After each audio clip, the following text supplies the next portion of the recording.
À qui de faire? Coupe. Zouf. J'y vais. Moi aussi.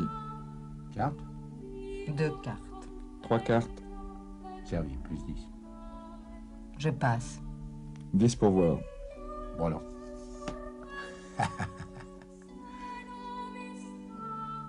Quelle vanité que la peinture, qui attire l'admiration par la ressemblance de choses dont on n'admire point les originaux. Blaise Pascal.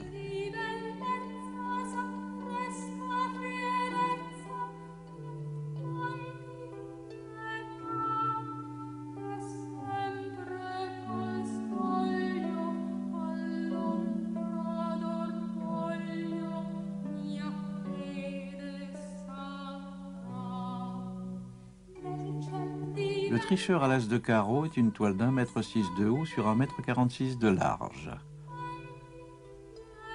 Elle met en scène autour d'une table de jeu 3 joueurs de cartes et une servante. Les bouches sont closes, gestes et regards sont suspendus.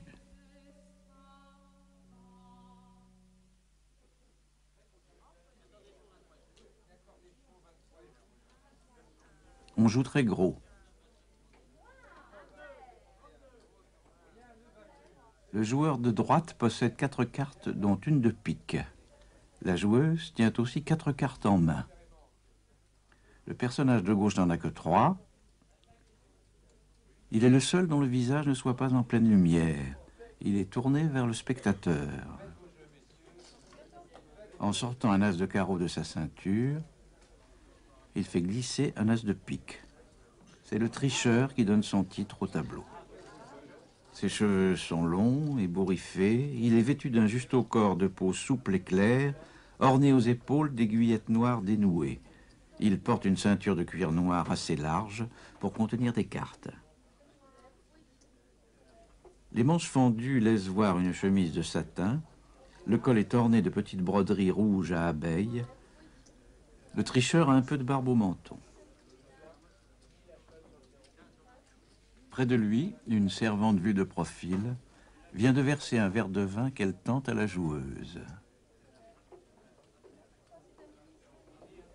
Dans sa main gauche, elle serre le col d'une fiasque protégée par un tressage de rotin. Elle porte une robe rouge cinabre dont la partie supérieure, très décolletée, est faite d'un tissu bleu-vert foncé. Sous la robe, une brassière rebrodée. Au col, un passement à motif semblable à ceux du tricheur. À son poignet, un élégant bracelet de cornaline. Ses cheveux sont cachés par un turban jaune paille, auquel ont été ajoutés, sans doute à la fin du XVIIe siècle, une escarboucle et une aigrette. La joueuse tient ses cartes dans la main gauche, de la main droite. Elle fait un geste. Elle a les yeux tournés vers sa droite. Elle est vêtue d'une robe de velours marron très largement décolletée et bordée d'un galon d'or. Ses manches à crever sont doublées par des manches de soie blanche en bouillon. Les crevés montrent des doublures de soie jaune et sont bordées de fils d'or en croquet. Elle porte des bracelets, un collier de grosses perles et encore d'autres perles en poire comme pendant d'oreilles.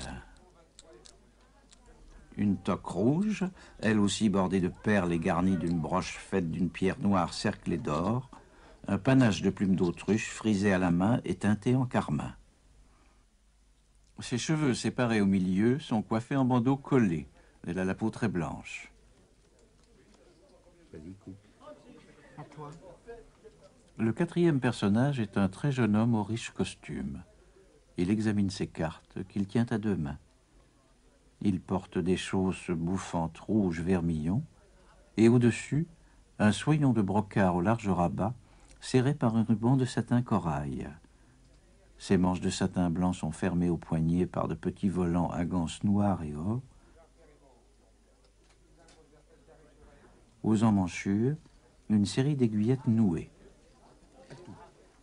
Très bouclé, le jeune homme porte un toquet serré par un cordon de fil d'argent terminé en petits glands tressés. Sur ce toquet, une large plume d'autruche frisée et colorée en orange vif. Les personnages peuvent être élégants sans être très propres. Latour rend parfaitement la nacre des ongles, mais n'oublie pas d'en souligner la crasse, à la manière déjà illustrée par Caravage dans son Bacchus.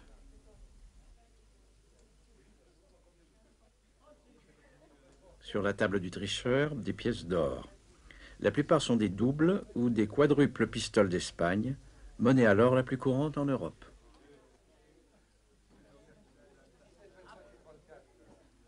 Latour a vécu en Lorraine à l'époque de Louis XIII.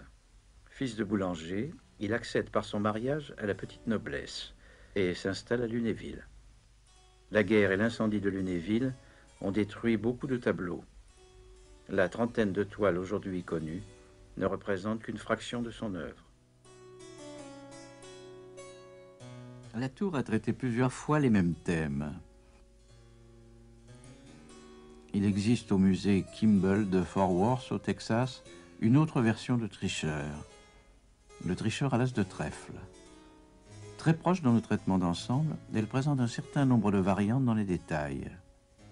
En particulier, les cartes ne montrent pas des carreaux mais des trèfles. L'as de trèfle moins achevé est sans doute antérieur à l'as de carreau. En passant de l'un à l'autre, Latour rapproche la courtisane de la servante et éloigne le jeune homme. Chaque personnage diffère par quelques autres détails. Le tricheur, présence ou absence de moustache, les rubans noués ou dénoués, la servante, le turban, la robe et ses broderies, le bracelet, la joueuse, le collier, le bracelet, la position de la main et les pièces d'or. Le jeune homme, la coiffure, les mains et les cartes, le vêtement,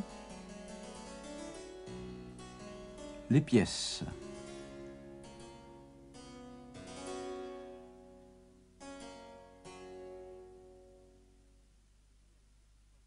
Le tricheur pourrait être lié à une autre toile de Latour, la diseuse de Bonaventure, du Metropolitan Museum de New York. Les deux toiles, aujourd'hui légèrement transformées, auraient pu à l'origine être des pendants. Le tricheur, ou la diseuse de Bonaventure, appartiennent à un genre qui a connu une grande vogue à partir du milieu du XVIe siècle. Inspirés par les situations comiques et les personnages types de la commedia dell'arte, les peintres italiens, puis les Flamands, les Hollandais et les Français, montrent volontiers tricheurs aux dés ou aux cartes, diseuses de bonne aventure, scènes de cabaret ou de maison close. Caravage montre lui aussi une diseuse de bonne aventure et des tricheurs. Latour aurait pu s'en inspirer, les analogies sont nombreuses.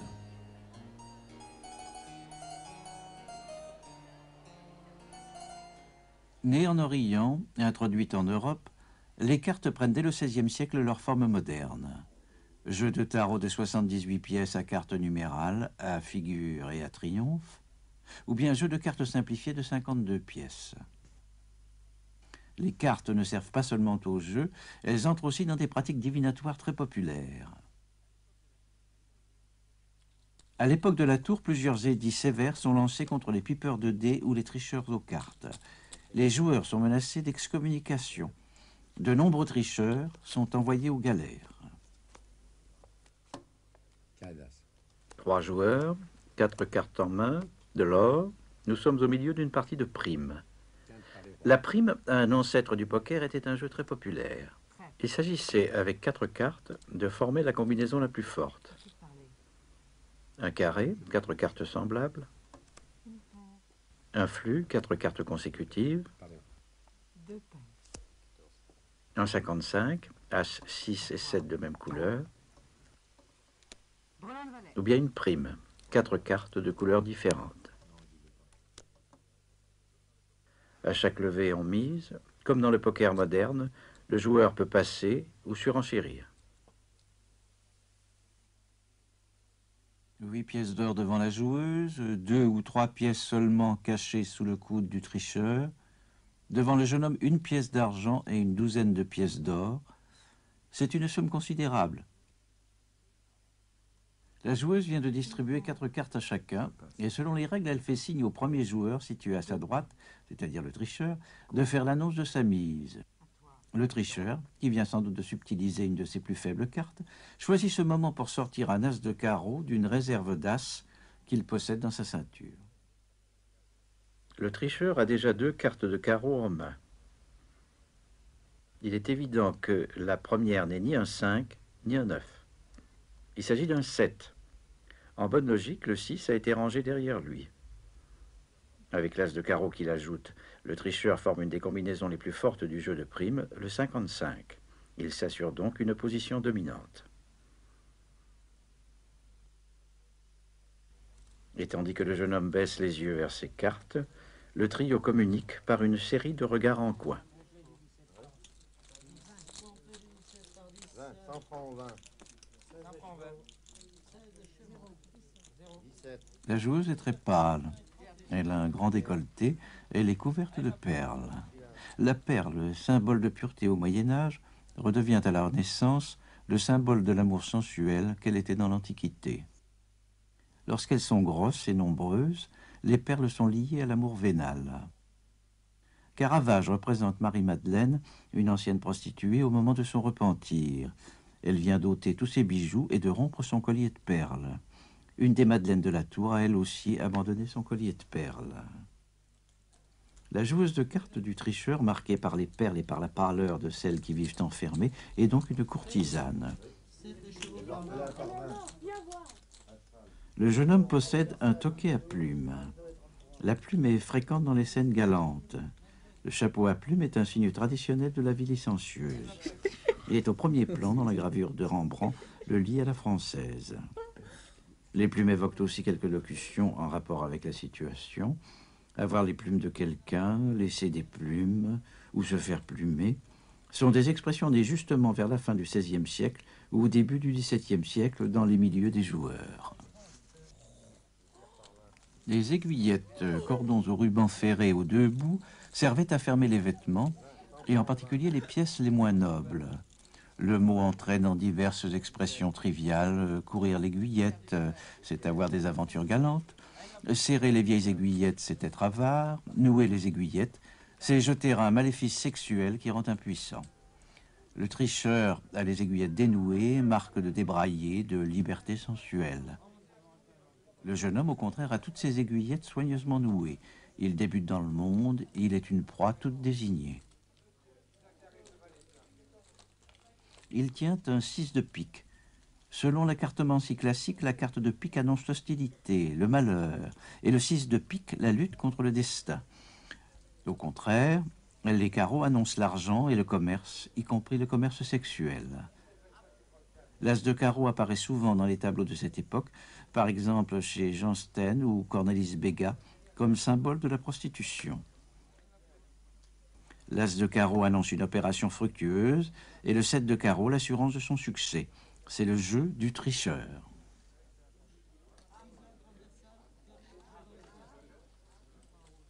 Attiré par la courtisane qui tient table de jeu chez elle, le riche et naïf fils de famille va se faire plumer par la fille et par son ami tricheur, peut-être son protecteur, sous le regard complice de la servante. Le jeune homme a confiance en lui et possède une somme importante qu'il est prêt à engager jusqu'au bout. Et une fois dépouillé de son or, il est vraisemblable que la courtisane le chassera de chez elle sans s'être donnée à lui. La scène est l'illustration d'une sentence très courante à l'époque. L'amour, le vin et le jeu ont perdu plus d'un homme. Elle pourrait être aussi une forme dérivée de la parabole du fils prodigue racontée par le Christ dans l'Évangile. Le fils demande à son père sa part d'héritage et va la dépenser dans le monde. Il revient, dépouillé de tout, mais repentant, et demande pardon à son père qu'il reçoit somptueusement.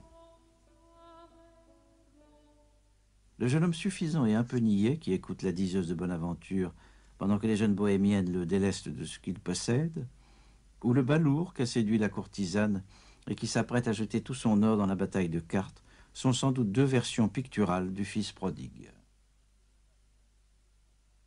Depuis Léonard de Vinci, les peintres se préoccupent des significations secrètes des visages. Popularisée au XVIe siècle par Giovanni Battista della Porta, la physiognomonie prétend rendre compte des caractères par l'analogie animale.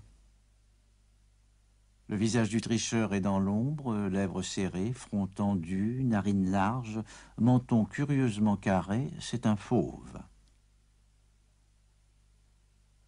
Regard en coin, nez court, la servante est proche des petits animaux fureteurs comme la fouine. Bouche et joues pleines de mollesse, yeux aux longs cils, de jeune homme à l'aspect placide et niais des bovins. La courtisane a un visage des plus étranges, blafard, il est d'une forme parfaitement ovale. La rondeur insolite du front, des joues sans pommettes et qui se fondent dans le cou, la bouche étroite et charnue, les grands yeux globuleux, presque dépourvus de paupières et tournés de côté, composent une face inquiétante et lunaire qui ne ressemble à rien de ce qu'on avait pu voir en peinture jusqu'alors.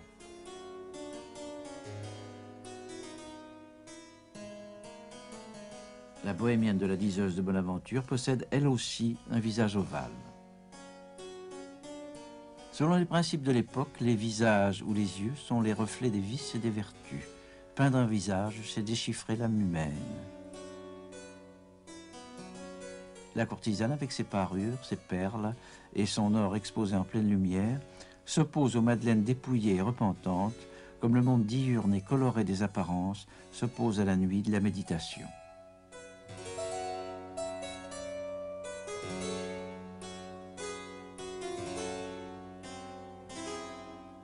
La tour précède de quelques années Pascal et le courant janséniste, qui mettent au premier plan de leurs préoccupations religieuses le dépouillement ascétique et l'austérité. Les deux hommes sont face à face, les deux femmes côte à côte. L'ensemble donne l'impression d'un collage. Il n'y a pas de profondeur entre le tricheur et la servante, ni entre le jeune homme et la courtisane. L'espace derrière eux n'est qu'à peine suggéré par un pan de mur un peu plus clair.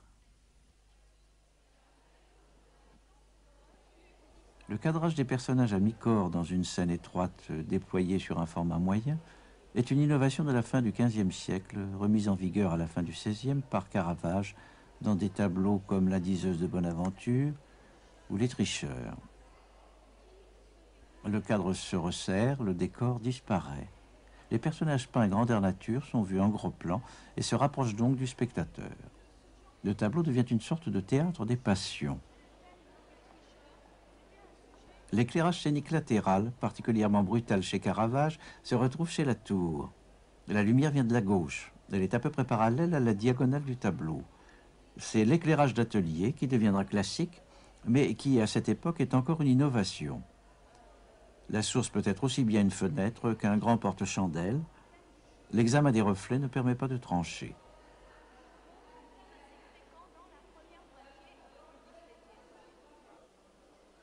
Le plan horizontal est donné par la table. De chaque côté, deux masses verticales, celle du tricheur avec ses rubans dénoués qui tombent perpendiculaires à la table, celle du jeune homme avec plusieurs plis qui tombent aussi à la verticale. Dans presque tous ces nocturnes, Latour recherche les formes rondes et lisses. Dans Le tricheur, il y a beaucoup de formes rondes. Les têtes des personnages, avec leurs chapeaux, leurs cheveux, leurs épaules, les seins des deux femmes, les yeux, les bouches, les perles. Mais cette aspiration à l'harmonie des formes rondes et pleines est partout contrariée. D'abord par les lignes de la composition, une série de triangles emboîtés les uns dans les autres et qui semblent générer à partir du verre de vin lui-même triangulaire. Ensuite, par la prolifération de petites formes perturbatrices, réseaux, damiers, plis parallèles, plis convergents, boucles, nœuds, arborescences, ramifications, entrelacs. Et aussi par ses mains très déliées, avec ce curieux infléchissement des poignets qu'on retrouve dans la plupart des tableaux du peintre. Toutes ces formes elles-mêmes sont parcourues par une double arabesque, celle des regards, près du dent au cou qui va se jouer, et celle des mains par qui va s'achever le dépouillement du jeune homme. Au bord de la table de jeu, la signature reprend orgueilleusement en boucles, nœuds et arabesques. Georgius de la Tour féchit, Georges de la Tour l'a fait. L'examen de la toile au rayon X montre qu'une bande de tissu a été rajoutée. La pratique était courante à la fin du XVIIe siècle. Les collectionneurs n'appréciaient pas toujours le cadre serré des caravagesques. Ils trouvaient leurs tableaux trop pleins, trop fermés. Ils les faisaient agrandir. Le tricheur s'arrêtait au ras du turban de la servante. L'artisan chargé de l'élargissement décloue le haut de la toile, la prolonge d'une bande de 10 cm et peint une aigrette pour enjoliver. Les rayons X montrent quelques accidents de la toile, mais assez peu de repentirs significatifs. Tous les éléments sont en place dès le premier jet. La palette est très riche. Les couleurs chaudes des ocres jaunes au rouge foncé sont abondantes. Les couleurs froides, vert ou bleu, sont plus limitées et concentrées en quelques points précis. Cartes à jouer, vêtements clairs et carnations sont obtenus par dégradés des couleurs qui dominent dans le reste du tableau. En passant de l'as de trèfle à l'as de carreau, la tour apporte quelques modifications qui transforment les rapports des formes et des couleurs. Il renforce l'éclat des vêtements, éclaircit les visages des trois personnages de droite, assombrit au contraire celui du tricheur. La tour a aussi changé la couleur des cartes. Il transforme donc le haut de la robe de la servante. Les cartes blanches se détachent maintenant sur le fond très sombre et les touches de rouge des carreaux, du bracelet et des broderies s'opposent au bleu-vert foncé complémentaire de la robe. De même, les mains pâles du jeune homme, auparavant mêlées à la robe de la courtisane, se détachent maintenant sur le fond sombre. Dans les deux tableaux, le contraste le plus violent s'établit au centre, entre la peau très pâle de la courtisane et le fond. Mais ce fond a peut-être été renforcé lors d'une restauration. La technique est très franche, en pleine pâte. Les coups de pinceau sont souvent visibles même dans les carnations, où les peintres en général s'appliquaient à les effacer. Le jeu du pinceau est très calligraphique dans les broderies, les plumes, les fils d'or ou d'argent, les cheveux. Cette opposition marquée entre les larges empâtements et les touches filiformes est un contraste de plus qui accroît encore la vigueur de la toile. Dispersées, les rares toiles de la tour ont longtemps été attribuées à d'autres, Ribera, Murillo ou Rembrandt. Stendhal évoque l'ignoble et effroyable vérité du joueur à la vielle de Nantes et croit y reconnaître du Velázquez. Taine admire le nouveau-né de Rennes, alors attribué au frère Le Nain. On exhume des archives le nom du peintre. En 1915, un jeune critique d'art allemand, Hermann Voss, confronte deux autres tableaux au nouveau-né et les attribue à la tour. Les historiens d'art redécouvrent le peintre. En 1926, Pierre Landry, champion de tennis et collectionneur, achète le tricheur chez un antiquaire parisien et y découvre la signature de la tour. Le tableau est montré en 1934 à Paris, à l'exposition Les peintres de la réalité organisée par Charles Sterling.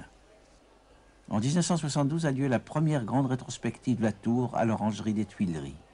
Et pendant l'exposition, le musée du Louvre achète le tricheur pour 10 millions de francs, somme la plus élevée jamais versée par le musée pour l'acquisition d'un tableau. En 1980, surprise, des spécialistes britanniques déclarent que la diseuse de Bonaventure et le tricheur à l'as de carreau seraient des tableaux modernes fabriqués entre 1920 et 1940 par d'habiles faussaires. Costumes et chapeaux invraisemblables, broderies copiées sur d'autres tableaux, bijoux anachroniques, perspectives fausses, signatures inventées. Et dans la diseuse de Bonaventure, le mot « merde » semblait écrit sur le col d'une des bohémiennes. Mais les études techniques ont montré la présence de certains pigments du XVIIe siècle, inconnus au début du XXe et redécouverts seulement récemment.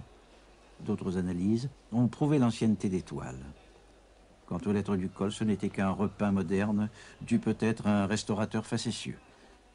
Le mot a disparu au nettoyage. Si certains croient que le tricheur est un fou, c'est peut-être parce qu'il s'agit d'une image improbable, excessive. Trop de lumière, trop de couleurs, trop de romanesque. Le jeu comme symbole du monde.